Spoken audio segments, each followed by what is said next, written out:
Sup gamers, this week we got some really nice games coming out. I've beaten both of them yesterday. First off, we'll talk about is Crysis 3, created by Crytek and published by EA. We'll talk about the PC version of the game. Console versions, if you're watching this, your experience may differ pretty hard. So anyways, we'll get into it right now.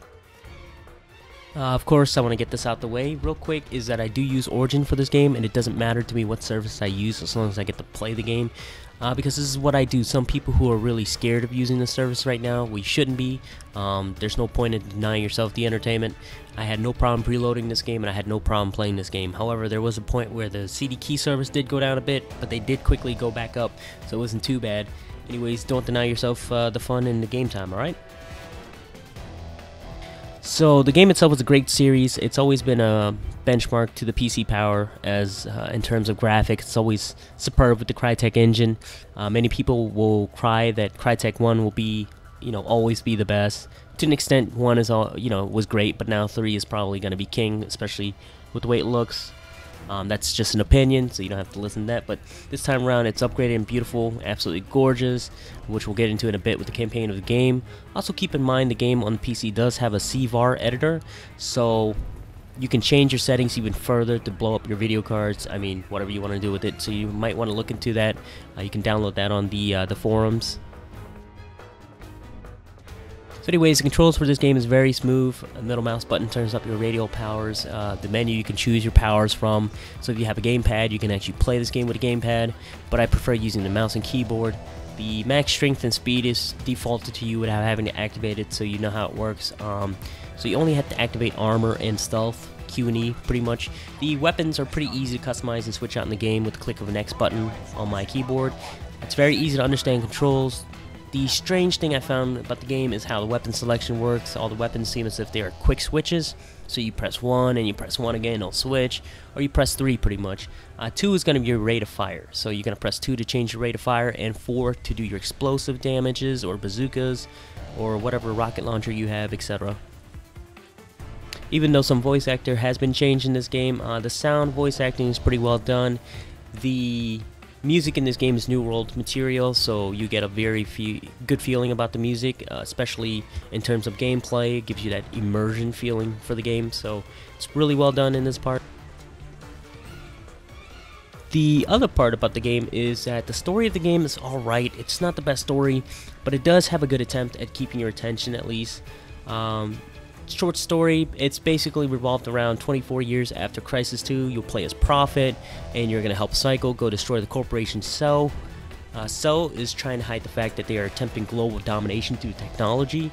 Of course, that's not the entire story. I won't spoil it for you because this is just a scratch on the surface. But along the way, there's other things that's going to happen, so just keep that in mind. So basically, the gameplay is a shooting game from beginning to end. A lot of micro explosions. The immersion is great, especially with the graphic, the environment. All that's going to give you an eyegasm. Pretty much, they give you a lot of open areas to shoot up your enemies in. Sometimes the path you can take makes you feel like you're in an open world game, but it's really not. It just makes you feel that way. With some driving parts, the driving part, there's only one driving part in this game. It's really clunky. I didn't enjoy that part at all. The game does have vehicle in there for the hell of it, but the game could have done better without it. Also, along with the part, there is also a ship with a linear on-rail shooting, so I didn't like that part at all, and again, that's personal opinion. Finally, some of the weapons in this game.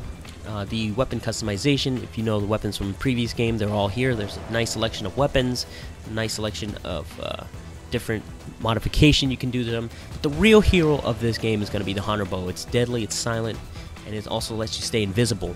And there's a few customization ammo type on it, which I'll show you a little bit, and you'll get to see. Yeah, I copy. I've heard some of my friends tell me that the game AI is really stupid and easy, but then again, they were playing on very easy difficulty. I was actually playing on the hardest difficulty. You'll get to see some parts where I don't have the crosshair on, and that's actually the hard parts of the game. The enemies will try to flank you and kill you. The moment they see you, they'll try to converge on you and kick your ass. So pretty much the difficulty determines the AI in this game. All in all, the AI is different. They're kind of stupid, but at the same time they're not, so they're just in the area also. Finally, the final con of this game for me is that the single player is only 5 hours long. The ride was great, but it was all there is to it. The multiplayer of the game does have several multiplayer mode, however, if you've played a lot of FPS, you've seen these modes before, so it's nothing new. I, however, do enjoy the hunter mode of the online play aspect, and the multiplayer does come with unlocks depending on your level, so you know how the deal works. Real quick right there, the stuff that's shown about this this multiplayer is that there is server browser, so that's a plus right there for me. But that's pretty much it for the Crysis 3 game. Anyways, guys, I'm going to get ready and show you some gameplay of the game. If you enjoy this entire review or you enjoy what you heard, make sure you fan it up, you know, favorite. If you got some questions, feel free to ask me. If you got some comments, leave it down there. And also, if you want, stop by my stream. You know, usually that's where I play all my games all the way through HD. Next game will be Metal Gear Rising. And as always, game on. Most of them are debt slaves. Cell owns our energy, all of it. You can't pay your bills, you have to work it off. Of course you never do, that's the beauty of it. You get stuck in that work-away debt scheme for life. There's no other choice. Well, there is one. You fight. Here, let me show you what Cell have been up to while you've been sleeping. Maybe you'll understand then.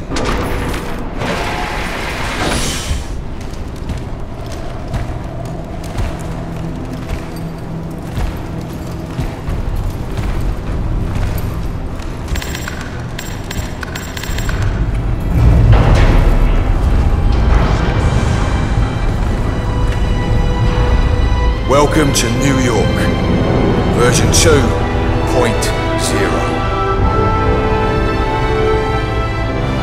What have they done?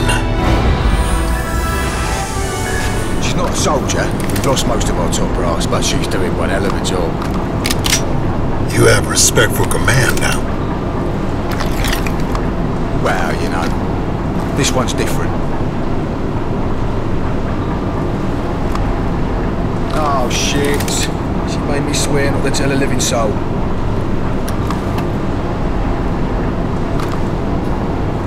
Well, I guess technically I ain't really breaking the word, right?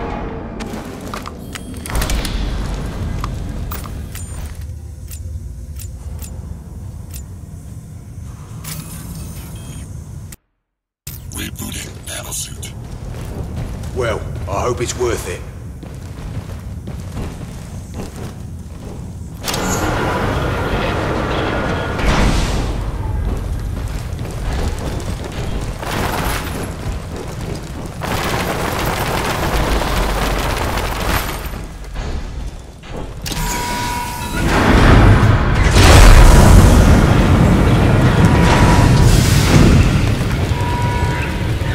Here she is, the Liberty Dome. One big sweaty armpit. Not that you'd notice inside that suit, but it's hotter than a Vindaloo in here.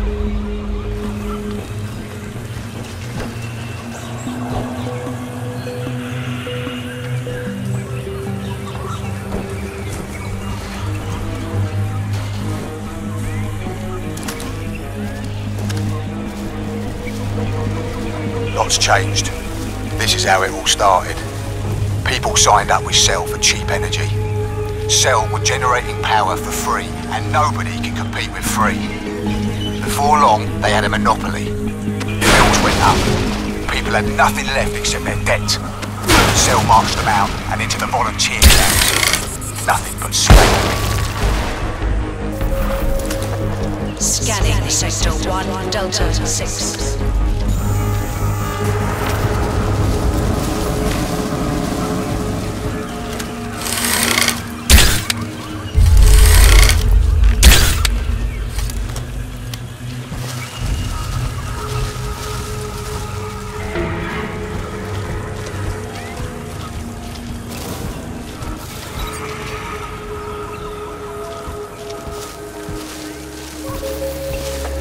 Scanning Sector 1, Delta 1.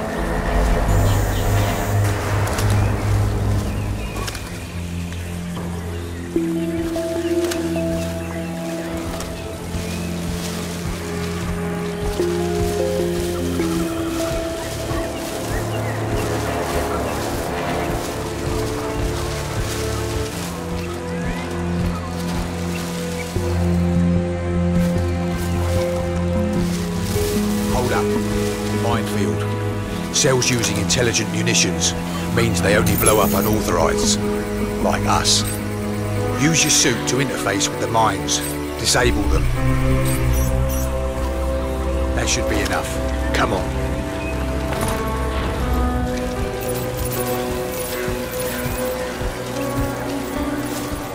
I want all eyes on that golden circle. You spot anything moving, you blow it the fuck apart. No more. What's going on here? I'll take a look. Cover me. Casualty over here! Struck with an arrow!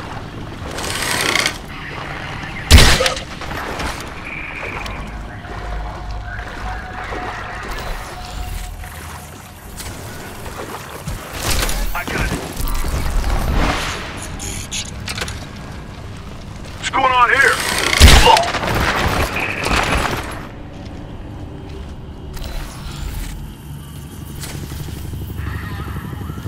Investigating!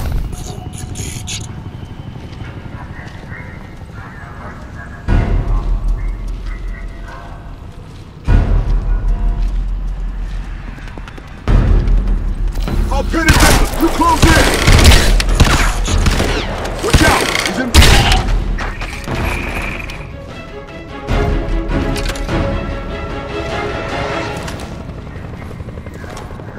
Move up!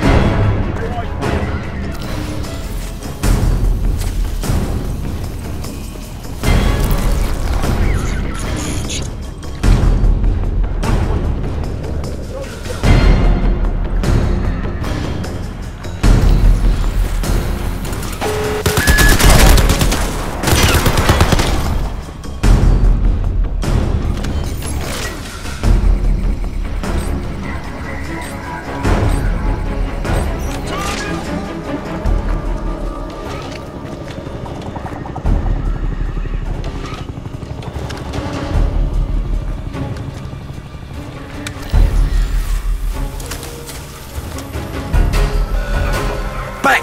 Get back!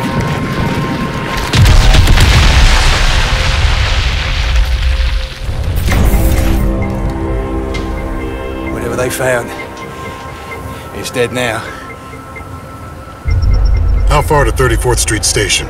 Couple of clicks. We'll have to get around the kill zone first.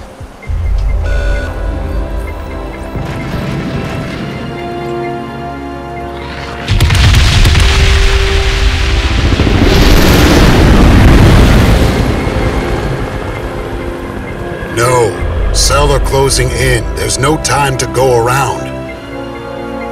The kill radius and rate of fire is within manageable parameters. We can cut straight through this. 2-6.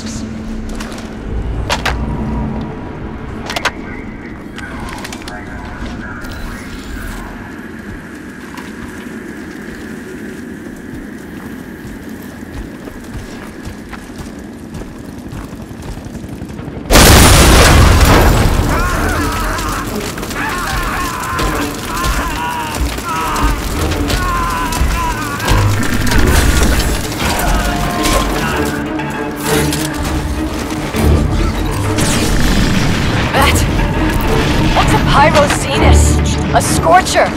I have only seen those in Cell's research files.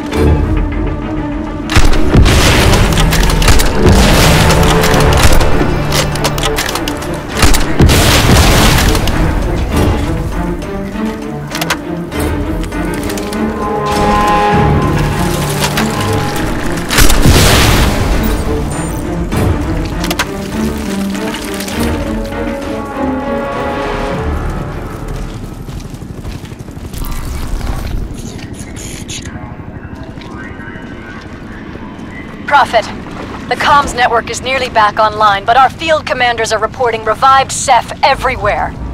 The dome perimeter hasn't been breached, but inside... My God. They're exterminating everything human. I need to find Rash. I'm not trained for anything like this! Prophet, heads up. There's a disabled pinger close to your location. With all this Ceph activity, it might become operable again. You think you should steer clear? Maybe. But if it has a power source, I might be able to make use of it.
can interface with Ceph weaponry? Did you know about this, Michael? How far gone is he?